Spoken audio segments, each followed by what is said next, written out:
الحمدللہ رب العالمین والصلاة والسلام على سید الانبیاء والمرسلین اما بعد فاعوذ باللہ من الشیطان الرجیم بسم اللہ الرحمن الرحیم۔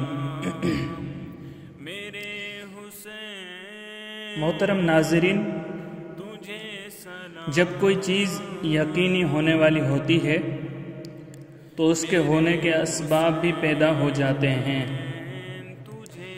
امام عالی مقام کی شہادت کے اسباب اس طرح پیدا ہوئے کہ رجب 60 سنہ ہجری میں حضرت امیر معاویہ رضی اللہ تعالیٰ عنہ کا انتقال ہوا، اور یزید جس کے لیے وہ اپنی زندگی ہی میں بیعت لے چکے تھے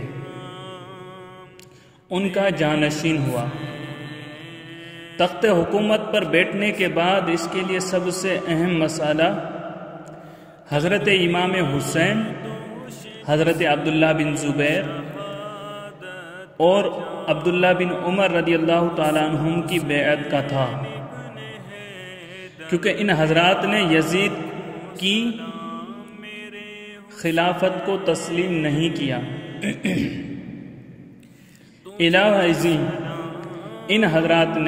ان حضرات سے یزید کو یہ بھی خطرہ تھا کہ کہیں ان میں سے کوئی خلافت کا دعویٰ نہ کر دے، اور ایسا نہ ہو کہ سارا حجاز میرے خلاف اٹھ کھڑا ہو، اور حضرت امام حسین کے دعوی خلافت کی صورت میں عراق میں بغاوت کا اندیشہ تھا۔ ان وجوہ کی بنا پر یزید کے پیش نظر سب سے بڑا مسئلہ اپنی حکومت کی بقا اور تحفظ کا تھا۔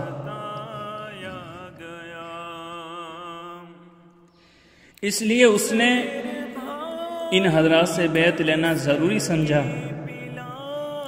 چنانچہ اس نے ولید بن عقبہ گورنر مدینہ کو امیر معاویہ کی وفات کی خبر دی، اور ساتھ ہی ان حضرات سے بیعت لینے کے لیے سخت تاکیدی حکم بھیجا۔ پس حسین، عبداللہ بن عمر اور عبداللہ بن زبیر کو بیعت کے لیے اس طرح پکڑو کہ جب تک بیعت نہ کر لیں مطلق نہ چھوڑنا۔ ابھی تک اہل مدینہ کو امیر معاویہ کی وفات کی خبر نہ تھی۔ ولید یزید کے اس حکم سے بہت گھبرایا، کیونکہ اس کے لیے اس کی تعمیل بہت مشکل تھی، اور وہ اس کے انجام کو بھی اچھی طرح سمجھتا تھا۔ اس نے اپنے نائب مروان بن حکم کو بلایا اور اس سے اس معاملے میں مشورہ طلب کیا۔ مروان سنگ دل اور سخت مزاج تھا۔ اس نے کہا، میری رائے یہ ہے کہ ان تینوں کو اسی وقت بلائیں اور بیعت کا حکم دیں۔ اگر وہ بیعت کر لیں تو بہتر، اور اگر وہ انکار کریں تو تینوں کا سر قلم کر دو۔ اگر تم نے ایسا نہ کیا تو جب ان کو وفات معاویہ کی خبر ملے گی، یہ تینوں ایک ایک مقام پر جا کر مدعی خلافت بن کر کھڑے ہو جائیں گے، پھر ان پر قابو پانا بہت مشکل ہو جائے گا۔ البتہ ابن عمر کو میں جانتا ہوں، ان سے توقع کم ہے، وہ جدال و قتال کرنا نہیں چاہتے، سوائے اس کے کہ یہ امر خود بخود ان کو دے دیا جائے۔ اس مشورے کے بعد ولید نے ان تینوں حضرات کو بلا بھیجا۔ اس وقت امام حسین اور عبداللہ بن زبیر دونوں مسجد نبوی میں موجود تھے، اور وہ وقت بھی ایسا تھا کہ اس میں ولید کسی سے ملتا ملاتا نہ تھا۔ قاصد نے ان دونوں کو امیر کا پیغام پہنچایا۔ انہوں نے قاصد سے کہا کہ تم چلو، ہم ابھی آتے ہیں۔ ابن زبیر نے امام سے کہا آپ کا کیا خیال ہے؟ امیر نے ایسے وقت میں جبکہ وہ کسی سے ملتے ملاتے نہیں ہمیں کیوں بلایا ہے؟ امام نے فرمایا میرا یہ گمان ہے کہ امیر معاویہ فوت ہو گئے ہیں اور ہمیں اس لیے بلایا گیا کہ ان کی وفات کی خبر عام ہونے سے پہلے وہ ہم سے یزید کی بیعت لے لیں۔ ابن زبیر نے کہا میرا گمان بھی یہی ہے، اب آپ کا کیا ارادہ ہے؟ فرمایا میں اپنے چند جوانوں کو ساتھ لے کر جاتا ہوں، کیونکہ انکار کی صورت میں ہو سکتا ہے کہ معاملہ نازک صورت اختیار کر جائے۔ چنانچہ اپنی حفاظت کا سامان کر کے ولید کے پاس پہنچے اور مکان کے باہر اپنے جوانوں کو متعین کر دیا اور ان سے کہا کہ اگر میں تمہیں بلاؤں یا تم سنو کہ میری آواز بلند ہو رہی ہے تو فوراً اندر آ جانا، اور جب تک میں باہر نہ آؤں یہاں سے ہرگز نہ سرکنا۔ آپ اندر گئے اور سلام کے الفاظ کہہ کر بیٹھ گئے۔ ولید نے آپ کو امیر معاویہ کی وفات کی خبر سنائی اور یزید کی بیعت کے لیے کہا۔ آپ نے تعزیت کے بعد فرمایا میرے جیسا آدمی اس طرح چھپ کر بیعت نہیں کر سکتا، اور نہ میرے لیے اس طرح خفیہ بیعت کرنا مناسب ہے۔ اگر آپ باہر نکل کر عام لوگوں کو اور ان کے ساتھ ہمیں بھی بیعت کی دعوت دیں تو یہ ایک بات الگ ہوگی۔ ولید امن اور صلح پسند آدمی تھا۔ اس نے کہا اچھا آپ تشریف لے جائیں۔ آپ اٹھ کر چلے تو مروان نے بہت برہم ہو کر ولید سے کہا اگر تم نے اس وقت ان کو جانے دیا اور بیعت نہ لی تو پھر ان پر قابو پانا بہت مشکل ہو جائے گا۔ توقع یہ کہ بہت سے لوگ قتل نہ ہو جائیں، ان کو قید کر دو، اگر یہ بیعت کر لیں تو خیر ورنہ ان کو قتل کر دو۔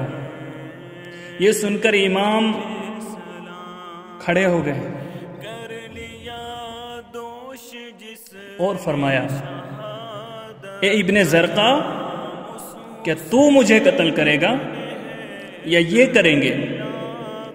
خدا کی قسم تو جھوٹا اور کمینہ ہے۔ یہ کہہ کر آپ تشریف لے آئے۔ مروان نے ولید سے کہا تم نے میری بات نہ مانی، خدا کی قسم اب تم ان پر قابو نہیں پا سکو گے۔ یہ بہترین موقع تھا کہ تم ان کو قتل کر دیتے۔ ولید نے کہا تم پر افسوس، تم مجھے ایسا مشورہ دے رہے ہو جس میں میرے دین کی تباہی ہے۔ کیا میں صرف اسی وجہ سے نواسہ رسول کو قتل کر دیتا کہ وہ یزید کی بیعت نہیں کرتے؟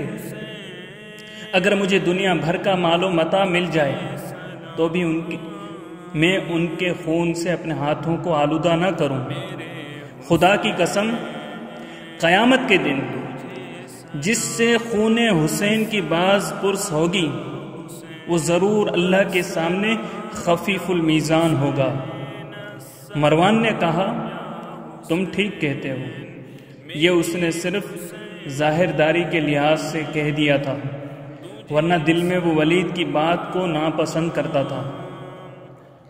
ولید کے پاس سے واپس آنے کے بعد امام علی مقام سخت کشمکش میں مبتلا تھے۔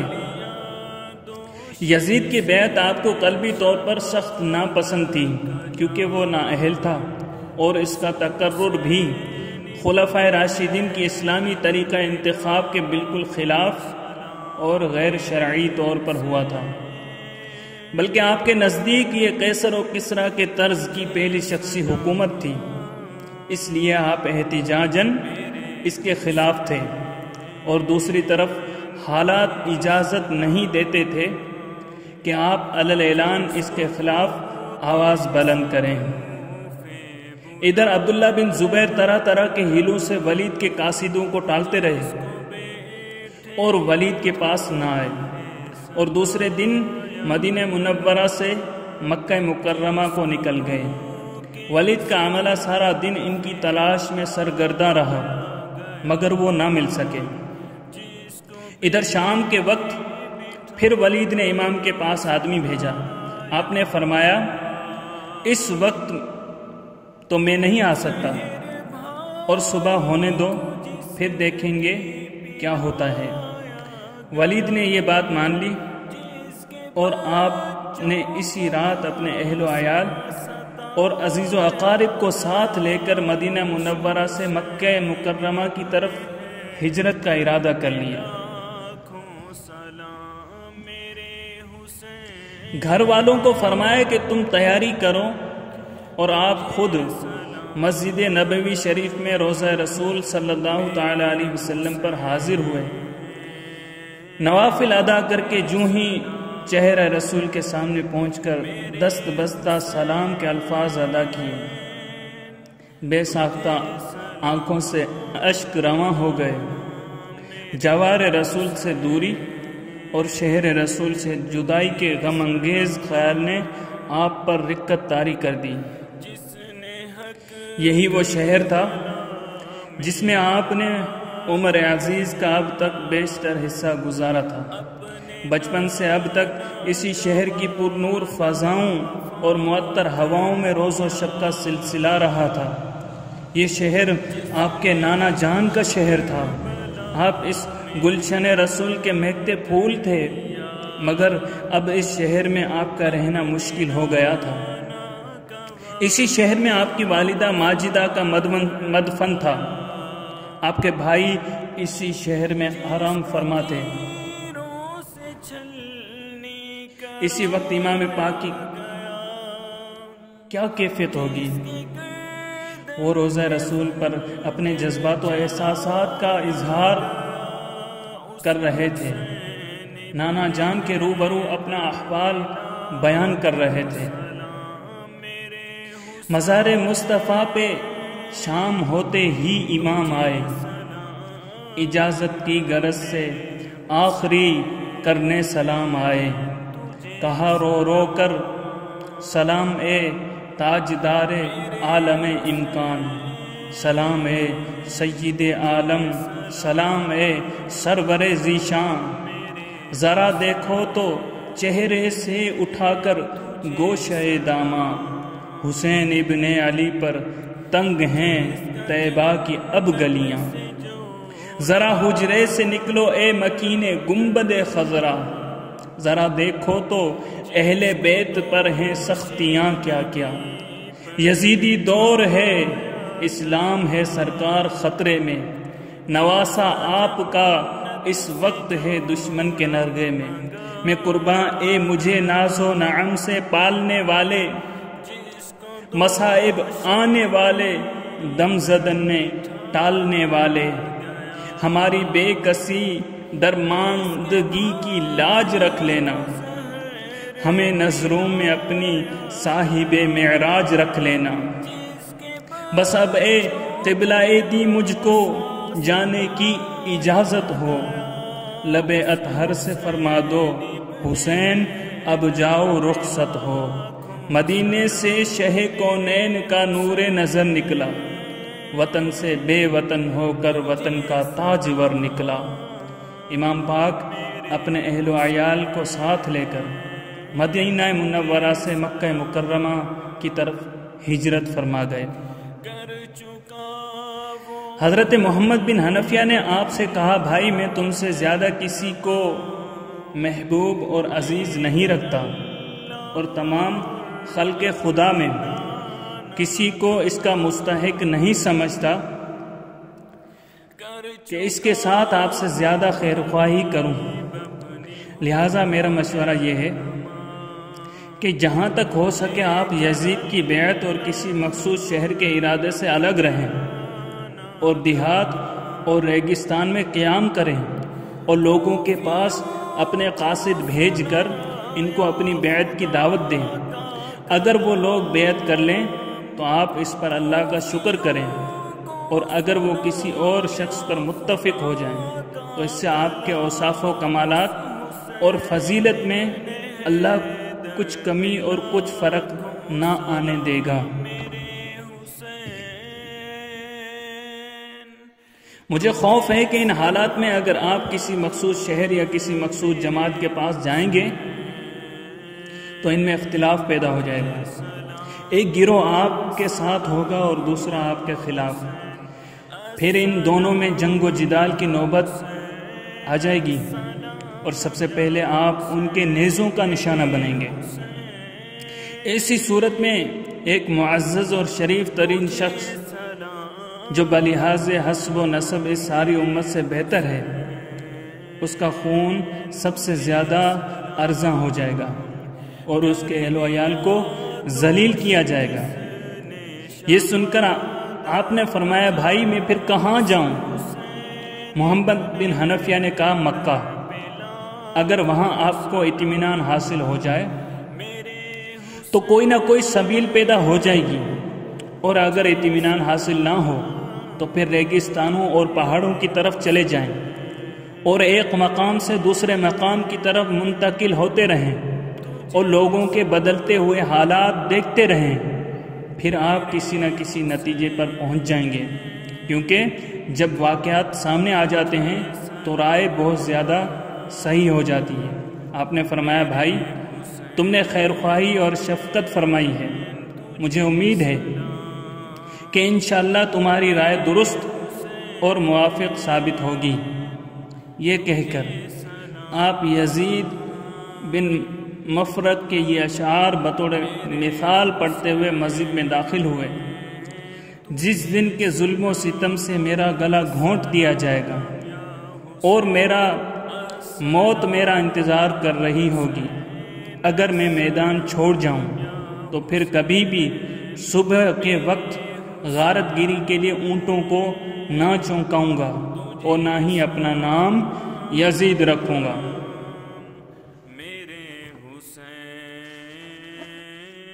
امام علی مقام مدینہ منورہ کو چھوڑتے وقت جب اپنے نانا جان صلی اللہ علیہ وسلم کے روضہ انور پر حاضر ہوئے ہوں گے اور صلاۃ و سلام عرض کر کے رخصت و اجازت طلب کی ہوگی،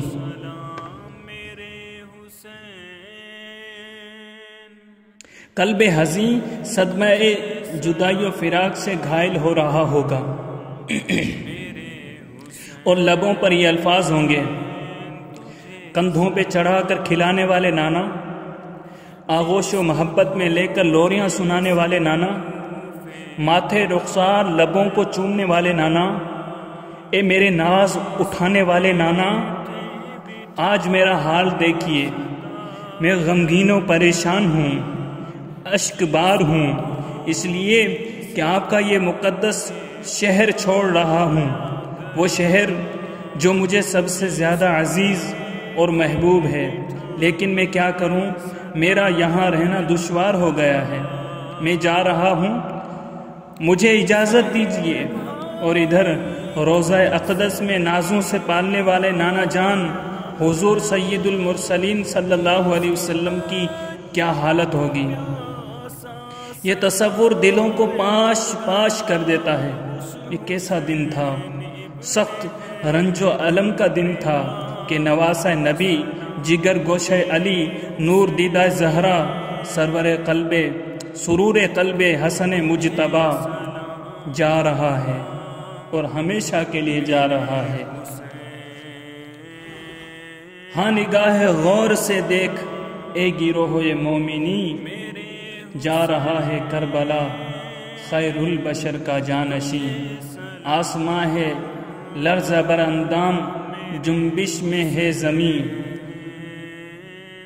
فرق پر ہے سایہ فگن، شہ پر روح الامی، اے شگوفو السلام، اے خفتہ کلیو الوداع، اے مدینے کی نظر افروز گلیو الوداع۔ پھر آپ یہ آیت پڑھتے ہوئے شعبان 60 سن ہجری میں اہل و عیال مکہ مکرمہ کی طرف چل پڑے۔ فخرج منها خائفا يترقب قال رب نجني من القوم الظالمين، تو وہ اس شہر سے نکلا ڈرتا ہوا، اس انتظار میں کہ اب کیا ہوتا ہے۔ کہا اے میرے رب مجھے ظالم قوم سے نجات عطا فرما۔ راستے میں حضرت عبداللہ بن مطیع سے ملاقات ہوئی، انہوں نے آپ کو اہل و عیال مدینہ منورہ سے جاتے ہوئے دیکھ کر پوچھا میں آپ پر فدا ہو جاؤں، آپ کہاں تشریف لے جا رہے ہیں؟ فرمایا فی الحال تو مکہ مکرمہ جا رہا ہوں، وہاں جا کر اللہ تعالیٰ سے استخارہ کروں گا کہ کہاں جاؤں۔ عبداللہ نے کہا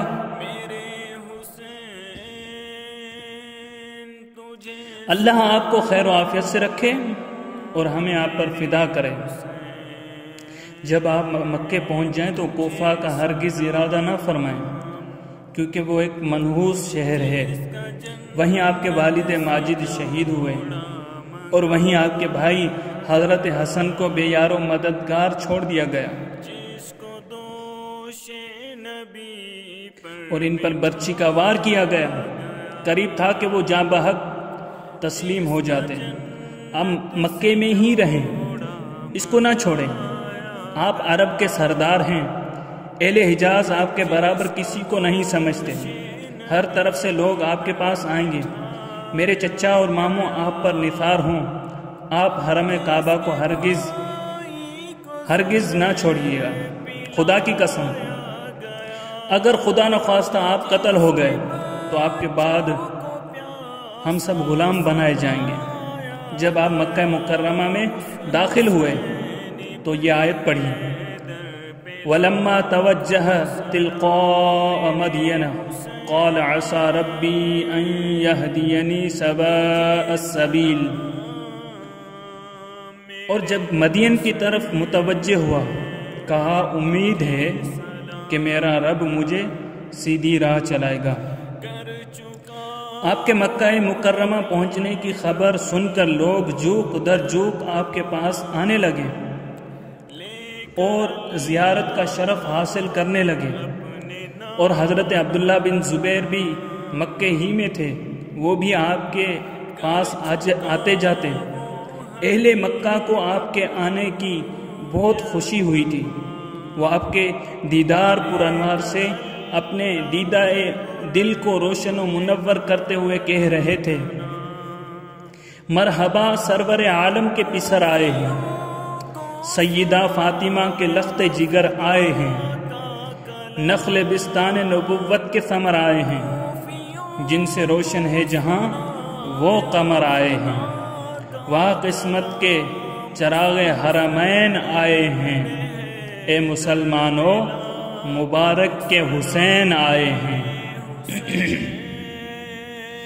کوفہ حضرت علی رضی اللہ تعالی عنہ کے محبوں کا مرکز اور گڑھ تھا، اس لیے کہ آپ نے اپنے عہد خلافت میں دارالخلافہ مدینہ طیبہ سے منتقل کر کے کوفہ میں قائم کیا تھا، لہذا آپ کے سب محبین وہیں جا کر آباد ہو گئے تھے۔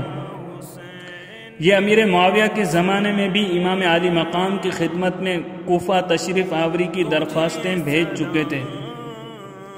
اب جب اہل کوفہ کو حضرت امیر معاویہ کا انتقال کرنا اور امام عالی مقام اور حضرت عبداللہ بن زبیر اور حضرت عبداللہ بن عمر کا بیعت یزید سے انکار کرنا معلوم ہوا تو کوفہ کے تمام لوگ سلیمان بن سرد خزامی کے گھر جمع ہوئے، اور محمد بن بشر حمدانی کا بیان ہے کہ تمام لوگ سلیمان بن سرد کے گھر جمع ہوئے اور معاویہ کے وفات کا ذکر کر کے سب نے سلیمان بن سرد سے بات کی۔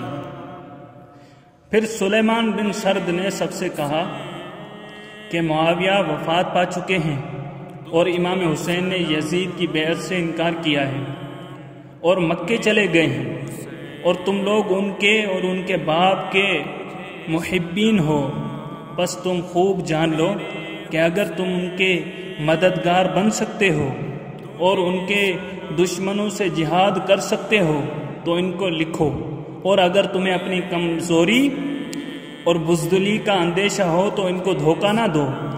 سب نے کہا نہیں، ہم ان کو دھوکہ نہیں دیں گے، بلکہ ہم ان کے دشمنوں سے جنگ کریں گے اور ان پر اپنی جانیں نثار کریں گے۔ سلیمان نے کہا پھر لکھو، تو انہوں نے آپ کی طرف لکھا۔ جب یہ خبریں اہل کوفہ کو پہنچی تو تمام لوگ کوفہ سلیمان بن سرد خزائی کے گھر میں جمع ہوئے۔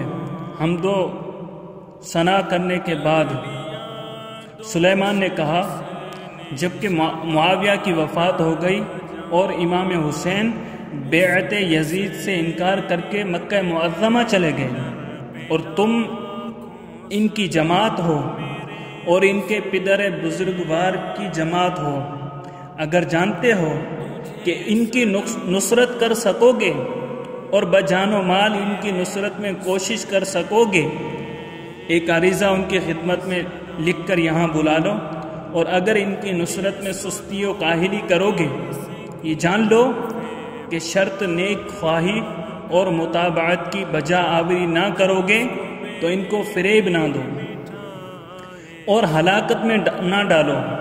تو لوگوں نے کہا کہ جب حضرت اس شہر کو اپنے نور قدوم سے منور کریں گے، ہم سب بقدم اخلاص ان کی خدمت میں حاضر ہو کے ان سے بیعت کریں گے اور ان کی نصرت میں جاں فشانی اور دشمنوں سے حفاظت میں کوشش کریں گے۔ ثابت ہوا کہ امام علی مقام کو کوفہ میں بلانے والے سب کوفی تھے، چنانچہ خطوط اور وفود کا تانتا لگ گیا، یہاں تک کہ ایک مصنف کے بقول 12,000 خطوط مومنین کے امام کے پاس پہنچے۔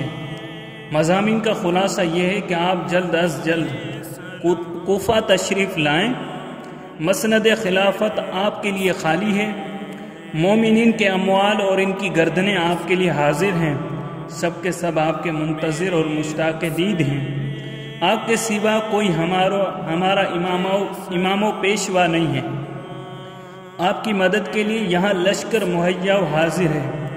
نعمان بن بشیر حاکم کوفہ دارالامارت میں بیٹھا ہے، ہم جمعہ و عیدین کی نماز پڑھنے نہیں جاتے، جب آپ تشریف لائیں گے ہم اس کو کوفہ سے نکال دیں گے۔ آخری خط آنے کے بعد امام علی مقام نے ان کو جواب لکھا، بسم اللہ الرحمن الرحیم۔ یہ خط حسین بن علی مومنوں مسلمانوں اہل کوفہ کی طرف ہے، اما بعد، بہت سے قاصدوں اور خطوط کے آنے کے بعد جو تم نے خط ہانی و سعید کے ہاتھ مجھے بھیجا ہے وہ مجھے پہنچا، سب تمہارے خطوط میرے پاس پہنچے اور اس کے مضامین سے مطلع ہوا۔ تم نے سب خطوط میں مجھے لکھا کہ ہمارا کوئی امام نہیں، بہت جلد ہمارے پاس تشریف لائیے، خدا آپ کی برکت سے ہم کو بحق کے ہدایت کرے۔ واضح ہو کہ یہ بالفعل تمہارے پاس اپنے برادر عم و محل اعتماد مسلم بن عقیل کو بھیجتا ہوں۔ اگر مسلم مجھے لکھیں جو کچھ تم نے مجھے خطوط میں لکھا ہے، بمشورہ عقلاء و دانا یانو اشراف و بزرگان قوم لکھا ہے، اس وقت میں بہت جلد انشاءاللہ تمہارے پاس چلا آؤں گا۔ میں اپنی جان کی قسم کھاتا ہوں کہ امام وہی ہے جو درمیانی مردم کتاب خدا حکم اور بعدالت قیام کرے اور قدم جادہ شریعت مقدسہ سے باہر نہ رکھے اور لوگوں کو دین حق کے بر مستقیم رکھے۔ والسلام۔ امام علی مقام نے جب اہل کوفہ کے خطوط اور وفود سے ان سے جذبات عقیدت و محبت، جان و مال قربان کرنے کی تمناؤں اور کوفہ آنے کی التجاؤں کو دیکھا تو فیصلہ کیا کہ پہلے اپنے چچا زاد بھائی حضرت مسلم بن عقیل کو تحقیق کے حال کے لیے بھیجنا چاہیے۔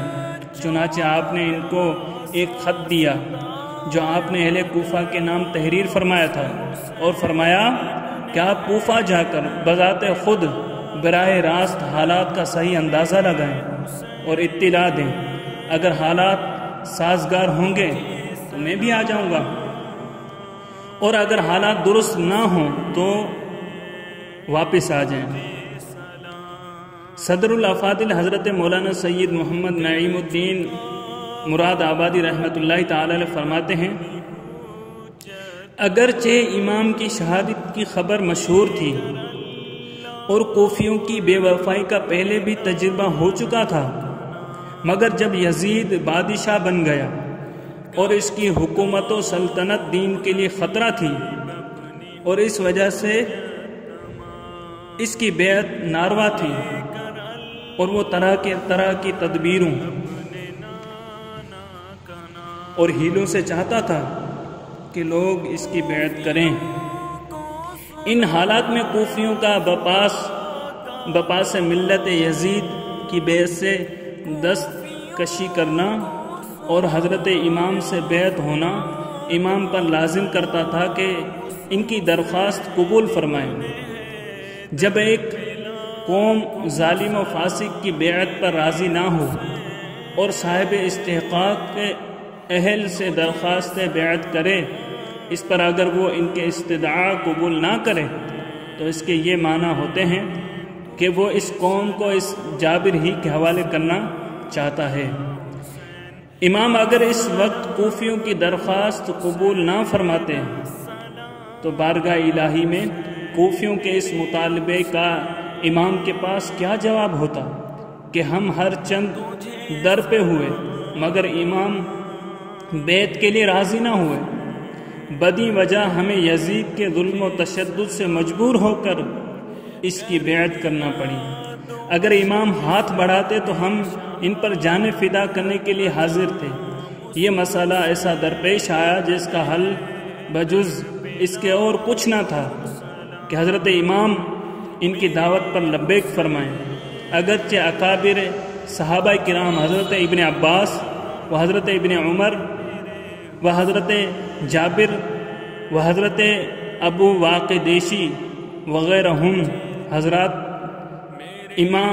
حضرت امام کی اس رائے سے متفق نہ تھے، اور انہیں کوفیوں کے عہد و مواثیق کا اعتبار نہ تھا، امام کی محبت اور شہادت امام کی شہرت ان سب کے دلوں میں اختلاج پیدا کر رہی تھی، گو کہ یہ یقین کرنے کی بھی کوئی وجہ نہ تھی کہ شہادت کا یہی وقت ہے اور اسی سفر میں یہ مرحلہ درپیش ہوگا، لیکن اندیشہ مانے تھا۔